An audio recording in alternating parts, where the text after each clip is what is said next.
Hi hello అందరూ బాగున్నారండి. ఈరోజైతే మనం కొబ్బరి హల్వా ఎలా తయారు చేసుకోవాలో చెప్పుకుందాము. మనకి ఎక్కువగా ఇంట్లో కొబ్బరి ఉన్నప్పుడు కానీ అలాగే దేవునికి ప్రసాదం కింద కానీ చాలా ఫాస్ట్గా తయారు చేసుకోవచ్చు. ఈ కొబ్బరి హల్వా చాలా సింపుల్గా ఉంటుందండి. ప్రాసెస్ కూడా చాలా బాగుంటుంది. హల్వా కూడా మనం కొబ్బరి బెల్లం ఉంటే చాలండి. ఈ కొబ్బరి హల్వా మనం చాలా క్విక్గా తయారు చేసుకోవచ్చు. మరి లేట్ చేయకుండా ఈ ప్రాసెస్ ఎలా చేసుకోవాలనేది మన వీడియోలోకి వెళ్ళి చూద్దాము. ముందుగా నేను ఒక 3 టేబుల్ స్పూన్లు పెసరపప్పు అయితే తీసుకున్నానండి. ఇది వేపిన పప్పు అండి. వేయించుకున్న పెసరపప్పు, కంపల్సరీగా పెసరపప్పు అనేది వేయించుకోవాలి. ఇప్పుడు దీన్ని నేను ఒకసారి వాష్ చేసుకొని మిక్సీలో అయితే వేసుకుంటున్నాను. ఒక 3 టేబుల్ స్పూన్లు అయితే ఉంటుంది పెసరపప్పు. అలాగే నేను పొలం మీద తీసుకుంటున్నానండి కొబ్బరికాయ ముక్కలు. ముదరకాయ ఉంటుంది కదండి, ఆ కొబ్బరికాయ అయితే తీసుకోవాలి. ఇప్పుడు నేను కరెక్ట్గా ఒక పెద్ద గ్లాస్ నిండా కూడా కొబ్బరికాయ అయితే తీసుకున్నాను. అలాగే 3 టేబుల్ స్పూన్లు ఉప్మా రవ్వ అండి, అది గోధుమ రవ్వ ఉంటుంది కదా, ఆ గోధుమ రవ్వ అయితే తీసుకున్నాను. అలాగే ఒక పావు టీ స్పూను సాల్టు, ఒక 4 యాలకులు తీసుకున్నాను. ఇప్పుడు మనం వాటర్ వేయకుండా ఈ ముందు మనం మిక్సీ అయితే చేసుకుందాము. ముందుగా మనం వాటర్ వేసామంటే కొబ్బరికాయ ముక్కలు బాగా నలగవు అనమాట. ఇప్పుడు మనం కొంచెం కొంచెం నీళ్ళు పోసుకొని మరీ బాగా జారుగా కాకుండా గట్టిగానే రుబ్బుకోవాలి, కానీ మెత్తగా రుబ్బుకోవాలన్నమాట. మనం కొబ్బరి పచ్చడి చేసుకుంటాం కదండి, ఆ విధంగా మనం ఈ కొబ్బరికాయది మనం రుబ్బుకోవాలి. చూడండి, ఇలా కొంచెం ముద్దగా ఉండాలి, మెత్తగా ఉండాలి. మరి జారుగా చేశారంటే మనం ఉడకడానికి చాలా టైం పట్టేద్ది. కాబట్టి మనం ఇలాగనేది బాగా ఇలాగా మిక్సీ చేసుకోవాలన్నమాట. ఇప్పుడు దీన్ని పక్కన పెట్టి నేను బెల్లం అయితే తీసుకున్నాను. కొబ్బరికాయలు ఎన్ని అయితే తీసుకున్నామో దాని సగానికి బెల్లం అయితే తీసుకోవాలి. అంటే 2 వంతులు కొబ్బరి అయితే 1 వంతు బెల్లం అయితే తీసుకోవాలి. ఒక పెనంలోని బెల్లం అయితే వేసుకొని కొంచెం నీళ్ళండి, బెల్లం కరగడానికే కొంచెం నీళ్ళు అయితే వేసి స్టవ్ మీద అయితే పెట్టుకున్నాను. ఈ బెల్లం బాగా కరిగే వరకు మనం ఈ బెల్లాన్ని కరిగించుకోవాలి. బెల్లం జస్ట్ కరగడానికి కొంచెం నీళ్ళే వేసుకోవాలి. చూడండి, బెల్లం అంతా మనకు బాగా కరిగింది కదా. ఇప్పుడు మనం దీనికి ఏ పాకు రావాల్సిన పని అయితే ఏం లేదు. ఇప్పుడు ఈ బెల్లం వాటర్లోనే ఇప్పుడు ఈ కొబ్బరి పేస్ట్ అంతా కూడా వేసేసుకోవాలన్నమాట. మనం మంట అయితే మీడియంలో పెట్టుకోవాలి, ఎందుకంటే కొబ్బరి పేస్ట్ కాబట్టి మనకు బేగా అడుగు పట్టేద్ది. కాబట్టి మీడియంలోనే పెట్టుకొని ఇలా కలుపుతూ ఉండాలి. ఇలా బాగా మొత్తం బాగా కలిసేలాగా కలుపుకోవాలి. ఇలా కొంచెం మనకి ఉడకాలండి. ఇది ఉడికిన తర్వాత మనం నెయ్యి అయితే యాడ్ చేసుకుందాము.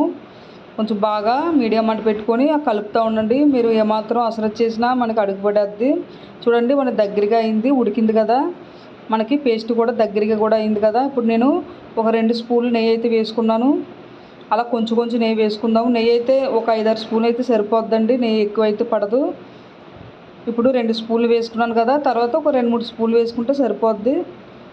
అలాగే చూడండి, బాగా ఈ నెయ్యిలోని బాగా మనకి ఉడికిన తర్వాత మరో 2 స్పూన్లు 3 స్పూన్లు నెయ్యి అయితే వేసుకొని మళ్ళీ బాగా కలుపుకోవాలి. బాగా ఉడికించుకోవాలన్నమాట. ఈ నెయ్యిలో కూడా మనకి పెనాన్ని ఉగ్గేసి పూర్తిగా వచ్చేయాలి, దగ్గరగా రావాలన్నమాట. హల్వాలా రావాలి, దగ్గరగా అయితే వచ్చేద్ది.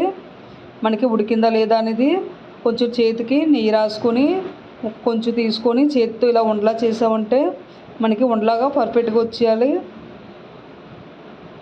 చూడండి, ఇలాగా నెయ్యి చేతితోటి ఇలాగ అన్నామంటే మనకి సాఫ్ట్గా బాల్ అయితే రావాలి, మెత్తగా అయితే రావాలి. ఇలా రాబోతుకి మనకి చిన్న లైట్గా ఇలా మెత్తగా ఉండలా రాబోతుకి మనకి హల్వా అనేది రెడీ అయిపోయినట్టే. చూడండి, ఇంత మెత్తగా ఉంటే సరిపోద్ది మనకి. ఇప్పుడు మనం బాగా చూడండి, పెనాన్ని కూడా మనం బాగా ఒగ్గింది కదా, పెనాన్ని కూడా ఒగ్గింది, మనం బాగా దగ్గరగా అయిపోయింది. ఇకపై మనం స్టవ్ ఆఫ్ చేసేసుకోవచ్చు. చాలా సింపుల్ ప్రాసెస్ అండి, చాలా ఫాస్ట్గా అయిపోద్ది, మంచి టేస్ట్గా కూడా ఉంటుంది. ఇప్పుడైతే నేను దీన్ని సర్వ్ చేసుకుందాము. ఒక ప్లేట్లో అయితే అరిటాకు వేసి కొంచెం నెయ్యి అయితే వేసుకున్నాను, ఒక స్పూన్ నెయ్యి అయితే వేసుకున్నాను.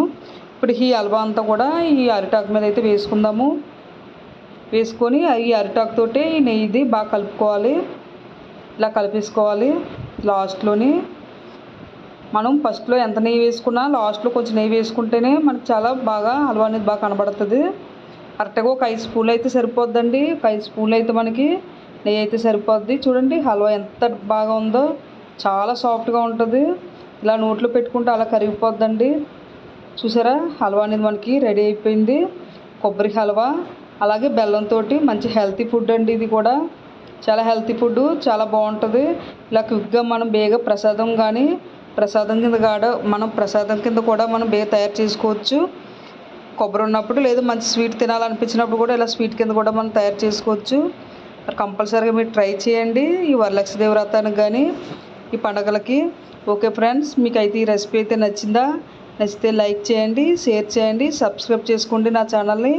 కంపల్సరీగా ట్రై చేయండి, చాలా బాగుంటుంది. మరి మీరు ట్రై చేసిన తర్వాత మీకంటే ఎలా వచ్చిందనేది నా కామెంట్ సెక్షన్లో కామెంట్ అయితే పెట్టండి. Okay friends, bye.